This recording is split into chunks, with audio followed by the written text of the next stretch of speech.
देश भर में युवाओं के आक्रोश है, उन लोगों ने प्रदर्शन किया है।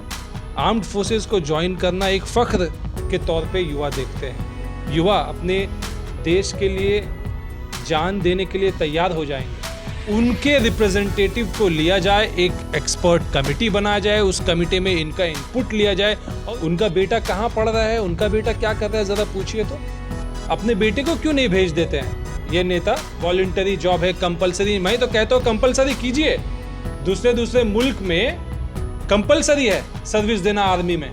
कि किसान के कानून हमने लाया है किसान के भलों के लिए, भलाई के लिए लाया, और वो किसान ही उसका विरोध कर रहे थे। अपने देश की संपत्ति है, ट्रेन जला देना, बस जला देना, आप विरोध बिल्कुल कीजिए। गांधी जी ने सिखाया है कि कैसे विरोध करना चाहिए। आपके सारी नीति गलत, किसान कानून को वापस लेना पड़ा। आप सीए का बात किए, ठंडे बस्ते में उसको डालना पड़ा। जो हाल श्रीलंका में हुआ है उसका ट्रेलर हो रहा है। देखिए, ये स्कीम फर्स्ट ऑफ ऑल कि ये लीगल है या नहीं है, इसको लेकर के पीआईएल भी फाइल हुआ है सुप्रीम कोर्ट में। उसमें यही बात उठाया गया है कि आर्मी में, हमारे आर्म्ड फोर्सेस में रिक्रूटमेंट का जो प्रोसेस है वो साल से एक रिक्रूटमेंट के प्रोसेस को फॉलो किया जा रहा है। उस रिक्रूटमेंट प्रोसेस में चेंजेस कर दिए गए हैं। इन चेंजेस को करने से पहले क्या पार्लियामेंट में डिबेट हुआ, क्या कोई गैजेट नोटिफिकेशन हुआ, बहुत सारे पॉइंट को लेकर के पीआईएल फाइल किया गया है सुप्रीम कोर्ट में। सुप्रीम कोर्ट में इसका फैसला होगा कि ये लीगल है या इलीगल है। सेकेंडली, हम ये देख रहे हैं कि देश भर में युवाओं के आक्रोश है, उन लोगों ने प्रदर्शन किया है कि आर्म्ड फोर्सेस को ज्वाइन करना एक फ़ख्र के तौर पे युवा देखते हैं कि हम अपने देश के लिए एक सर्विस कर रहे हैं, हम देश पे अपना जान कुर्बान कर रहे हैं। लेकिन ये जो एक स्कीम है, जो एक मेन अपोजिशन रहा है कि इस स्कीम में 4 साल बाद आपको रिहा कर दिया जाएगा, आपको हटा दिया जाएगा, रिटेन नहीं किया जाएगा, और कुछ लोगों को रिटेन किया जाएगा, वो भी अगले 15 साल के लिए। यानी कि आपको पेंशन नहीं मिलेगा। जो लोग एमपी या एमएलए बनते हैं उनको पेंशन मिलने के लिए वो अपने आप को दे देते हैं। अपने कानून तो वो खुद ही बनाते हैं, जो पार्लियामेंट में बैठे हुए हैं वो खुद को पेंशन दे देते हैं। लेकिन जो युवा अपने देश के लिए जान देने के लिए तैयार हो जाएंगे, उनको ये पेंशन देने के लिए राज़ी नहीं है। बहुत सारे मुद्दे हैं, बहुत सारे सवाल हैं। देखिए, इस तरह का जो ऑफ़र आता है, सेल वाला ऑफ़र आता है, हर तरह के सेल्समैन अपना प्रोडक्ट को बिक्री करते हैं। तो ये उसी तरीके का स्टेटमेंट लग रहा है कि कोई सेल्समैन जो है अपने प्रोडक्ट को बिक्री करने के लिए, अपने स्कीम को जस्टिफाई करने के लिए इस तरह की बातें बोलते हैं। इनसे कोई मसला नहीं हल होता। ज़रूरत इस बात की है कि जिस तरह से प्रदर्शन हुआ है, जितने वाइड स्केल पे हुआ है, जितने ज़्यादा लोग इससे आहत हैं, अफेक्टेड फील कर रहे हैं, उनके रिप्रेजेंटेटिव को लिया जाए, एक एक्सपर्ट कमेटी बनाया जाए, उस कमेटी में इनका इनपुट लिया जाए, और उसके बाद इस पे फैसला आना चाहिए कि स्कीम को किस तरीके से मोल्ड करना है, या स्कीम का क्या इंटेंशन है, इसका क्या मकसद है। ये सारे चीज़ को एक कंसेंसस बिल्ड करके इस पे कार्रवाई होना चाहिए। देख, कैलाश विजयवर्गीय जी ने कह दिया कि सिक्योरिटी गार्ड बन जाइए। उनका बेटा कहाँ पढ़ रहा है, उनका बेटा क्या कर रहा है, ज़रा पूछिए तो। अपने बेटे को क्यों नहीं भेज देते हैं ये नेता? आर्मी में कंपलसरी सर्विस के लिए भेजिए। अभी मैंने सुना किसी एक और यूनियन मिनिस्टर ने कह दिया कि भाई वॉलंटरी जॉब है, कंपलसरी। मैं तो कहता हूँ कंपलसरी कीजिए। दूसरे मुल्क में कंपलसरी है सर्विस देना आर्मी में। ये सारे नेता जो आज हमारे जवान के ज़िंदगी के ऊपर में फैसला सुना रहे हैं, इनको खुद अपने बेटा को जवान बनने के लिए भेजना चाहिए कंपलसरीली। तब मानेंगे कि हाँ, इनके नीयत में एक सच्चाई है। देखिए, ये एक परसेप्शन हो सकता है, ये एक नज़रिया हो सकता है।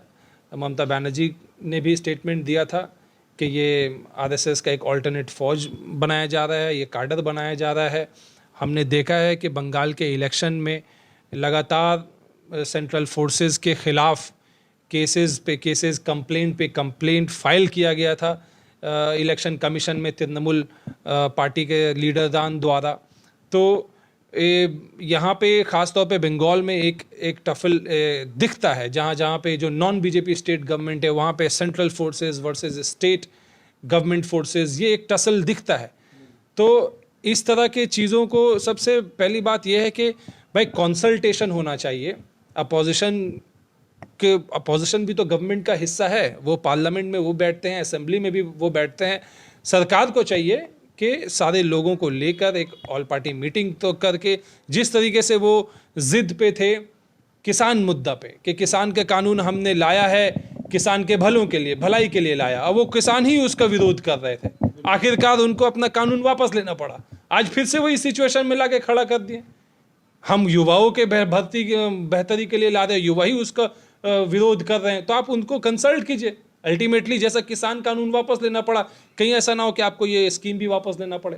नहीं, देखिए, प्रोटेस्ट करना एक कॉन्स्टिट्यूशनल राइट है, लेकिन प्रोटेस्ट में इस तरीके से पब्लिक प्रॉपर्टी का नुकसान करना, ये तो देश की ही संपत्ति है, देश की संपत्ति का नुकसान हो रहा है। युवाओं को ये भी समझना चाहिए।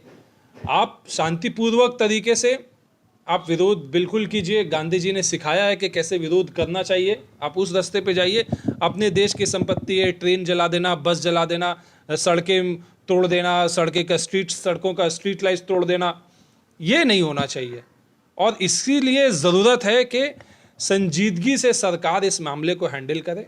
बीजेपी सरकार द्वारा लाया गया ये स्कीम, उन्हें इसके लिए कंसेंसस बिल्ड करने की जिम्मेदारी उनकी है।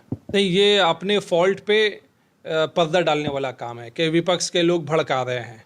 आप काम ही ऐसा क्यों कर रहे हैं कि विपक्ष को विरोध करना पड़ रहा है? आपके सारी नीति गलत, किसान कानून को वापस लेना पड़ा, आप सीए का बात किए, ठंडे बस्ते में उसको डालना पड़ा, आपने आपका एफडीआई का, आपका जीएसटी का मामला आपने गड़बड़ कर दिया, कोई भी डिमोनेटाइजेशन का मामला गड़बड़ कर दिया। ये सरकार जो है, ये नाकाम सरकार है, इनकेपेबल सरकार है। इनका जो पॉलिसी मेकिंग है, इसमें फॉल्ट है। आप गवर्नमेंट पब्लिक पॉलिसी बनाती है पब्लिक के बेहतरी के लिए, तो पब्लिक को पार्टिसिपेट करना चाहिए, कंसल्ट करना चाहिए। मैं उम्मीद करता हूं कि जिस तरीके से किसान मामले में इन्होंने अल्टीमेटली किसान को पार्टिसिपेट करवा करके वापस लेना पड़ा, अब जब तक कि इसका क्या आउटकम आता है, कितना इलीगैलिटी इन्वॉल्व है इस स्कीम में, सुप्रीम कोर्ट के पास में भी ये मामला पेंडिंग है। दूसरी तरफ से कि जो अफेक्टेड पार्टी जो हमारे युवा हैं, उनको रिप्रेजेंटेटिव होना चाहिए। उसके बाद मैं उम्मीद करता हूँ कि सरकार एक रीज़नेबल स्टेप लेगी इस स्कीम के लेकर। अब देखिए, ये सिर्फ पैसे पे तौलना ठीक नहीं होगा कि 4 साल में इतना रुपए दे रहे हैं। भाई, ये तो एक कॉन्ट्रैक्ट जॉब हो गया। क्या देश के आर्म्ड फोर्सेस को ज्वाइन करना सिर्फ एक कॉन्ट्रैक्चुअल जॉब है, सिर्फ पैसे का मामला है?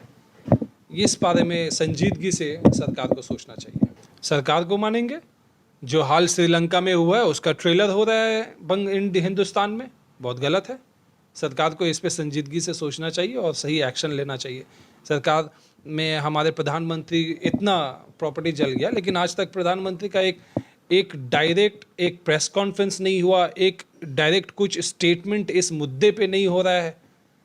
कुछ मेरिट पे बोलें, कुछ पार्टिसिपेट करवाएं, इस तरीके से सरकार नहीं चलती, जैसे डिक्टेटरशिप चल रहा है यहाँ पे। देखिए, देश के बड़े बड़े नेता हैं, ममता बनर्जी ने भी बोला है, दूसरे राज्य के चीफ मिनिस्टर ने भी बोला है, बड़े बड़े नेताओं ने बोला है, हमारे वेटरन्स आर्मी के जो हैं, पुराने जनरल्स हैं, रिटायर्ड कर्नल हैं, उन लोगों ने भी अपना व्यूज़ जाहिर किया है, वो भी इस स्कीम से सहमत नहीं है। तो ज़रूरत इस बात की है कि सारे लोग जो इस स्कीम को अपोज कर रहे हैं, उनका व्यूज़ लिया जाए, उनके व्यूज़ को इनकॉर्पोरेट किया जाए और इस स्कीम में जो भी लैकुना है अगर, उसको ठीक किया जाए।